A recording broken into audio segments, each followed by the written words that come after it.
नमस्कार दोस्तों, मेरा नाम सुदीप और आज के इस वीडियो में मैं आपको फ्रांज काफ्का के बारे में बताऊंगा। तो मैंने सोचा है कि एक सीरीज स्टार्ट करूं जहां पे मैं आपके फेवरेट ऑथर के बारे में कुछ इन्फॉर्मेशन दूं।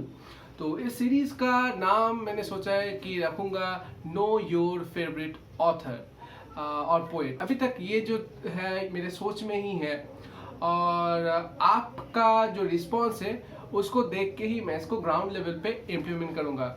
अगर इसको मैंने इम्प्लीमेंट किया तो ये होगा इस सीरीज का पहला वीडियो। अब मैंने फ्रांज काफ्का के बारे में कुछ इन्फॉर्मेशन इस नोटबुक पे लिख रखा है क्योंकि मुझे ये जो फैक्ट्स है ये ज़्यादा याद नहीं रहते।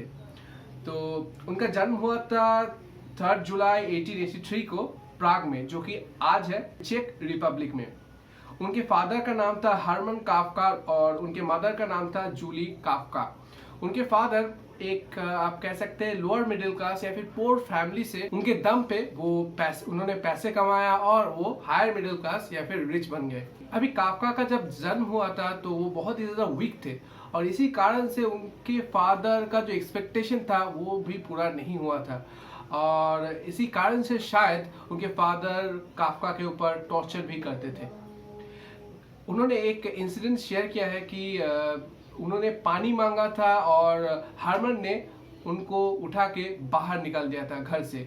अभी बहुत ही ज़्यादा ठंड थी लेकिन वो बाहर ही रहे और सिर्फ नाइट ड्रेस में बाहर रहे।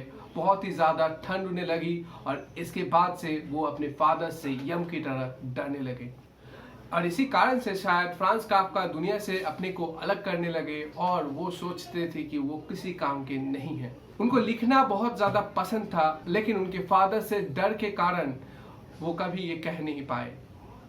उन्होंने कुछ किताबें पब्लिश की थी लेकिन वो भी सक्सेसफुल नहीं हो पाई। फ्रांज काफ्का के कुछ नोटेबल वर्क्स है the Metamorphosis, the trial, the America, a hunger artist. उनके लिखने का स्टाइल था मॉडर्निज्म।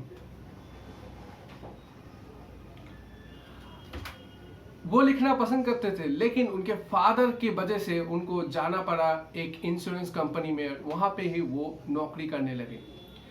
उस समय उन्होंने ब्यूरोक्रेसी के बारे में बहुत कुछ जाना, ये उनके स्टोरीज में भी आप देख पाएंगे। उनकी स्टोरी मेटामॉर्फोसिस में, जिसका एक रिव्यू मेरे चैनल पे अवेलेबल है, आपको आई बटन पे मिल जाएगा। वहां पे उन्होंने अपने फैमिली के ऊपर जो फ्रस्ट्रेशन है उसको दिखाया है।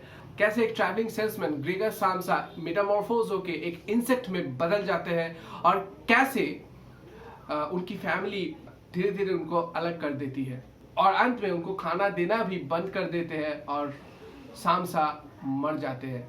तो मेटामॉर्फोसिस में आप कह सकते हैं कि फ्रांज काफ्का ने अपने अंदर के जो फीलिंग्स थी उनको फिक्शनाइज किया है।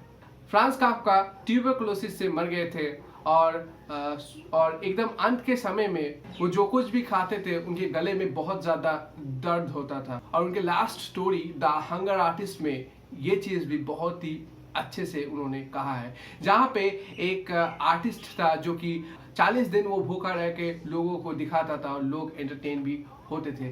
बट जब द हंगर आर्टिस्ट को कोई देखने नहीं आया तो उनको परमिशन मिल गई कि वो 40 दिन से भी ज़्यादा भूखा रह सकते थे और वो खुश हुए।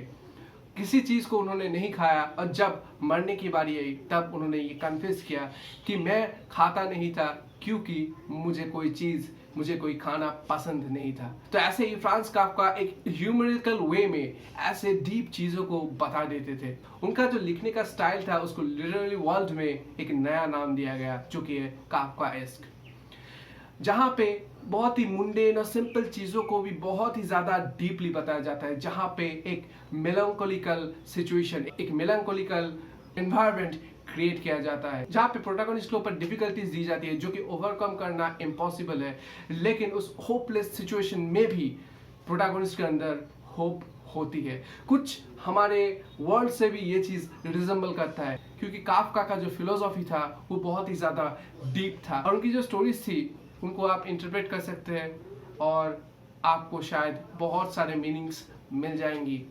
एक डिफाइंड मीनिंग देना काफ्का की स्टोरीज के लिए संभव नहीं है। शायद वो जब उनकी स्टोरीज लिखते थे वो ही नहीं जानते थे कि वो क्या मीन करना चाहते थे। बहुत ही ज़्यादा डीप स्टोरीज थी और ये जो स्टोरीज है आपको मैं अगर पूरा बता दूं, पूरा स्टोरी बता दूं, फिर भी आपको पढ़ने में मजा आएगा, क्योंकि उनके स्टोरीज की हर एक लाइन पे इमोशन है और उनकी स्टोरीज की हर एक लाइन पढ़ना आपको पसंद आएगा।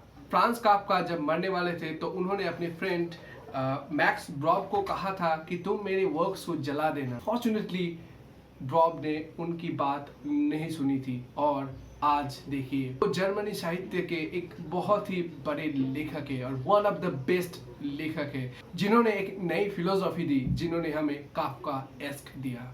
फ्रांज काफका ने एक लेटर लिखा था अपने फादर को, जहाँ पे उन्होंने अपनी मन की बात कही थी और उस लेटर को उन्होंने अपनी मदर जूली को दिया था, लेकिन जूली हिम्मत नहीं जुटा पाई।